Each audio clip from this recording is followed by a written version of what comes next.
So in terms of market activity, Maya, we've actually seen some really great success with our listings in the past couple months. At 100 Victoria in particular, which is a building that'll be ready for completion this spring, we're starting to see assignment transactions move through. So those would be people that bought, 5 years ago, 4 years ago, 3 years ago. They've maybe moved and they've resold the unit. So it's great to see that on a building like that, there's demand for people to come in and take over those units. So 100 Victoria, great success. 144 Park in Waterloo is a building where we've seen explosive growth. Yes, in the past, even the past half year. I mean, I'm talking about units that sold for 380, 390 a year ago, going for 460 today. Units that would have sold for 400, going for 520. And we're having people walk in on a daily basis looking for inventory there. That's probably the excitement of Caroline. Yeah. But it's nice to know that you do have the option next door for something that you can buy today and move into. And we've got some exciting new units coming there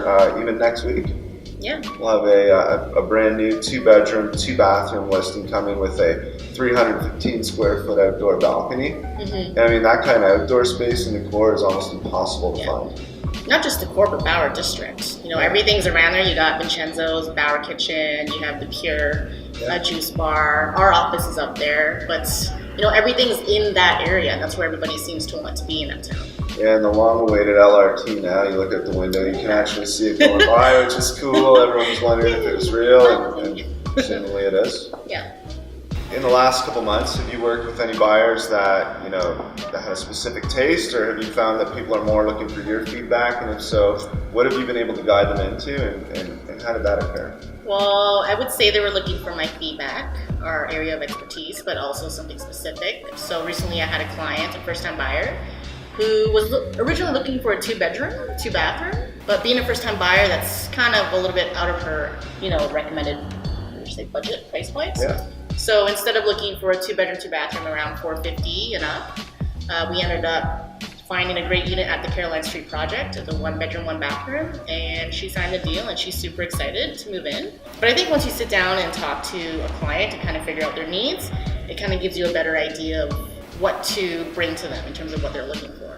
Yeah, I think that's great feedback. I mean, in watching you with some of your clients, I think a pattern would be people come in and they have an idea of what they want, and they certainly have guidelines in terms of what they can afford and what they think they need. And part of it is meeting them, understanding what's important, helping them understand what they can afford.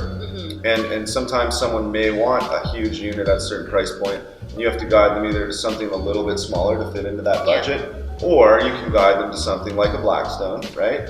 Where they can get the size that they require. Maybe it's a little bit more of a commute, but the big thing to me is, and what I see you doing, is you're giving them their options, right? And you guide them to the right decision. And I think that's a big part of what we do.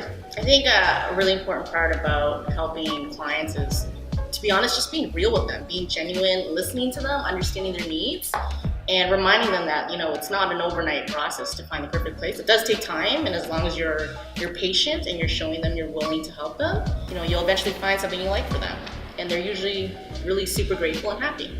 So those are the clients that I've had, and I really enjoy working with them. Most of them are end users, so it's really nice working with these kind of clients that appreciate what we actually do.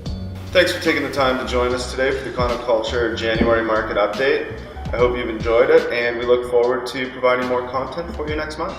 All right, bye guys. Bye-bye.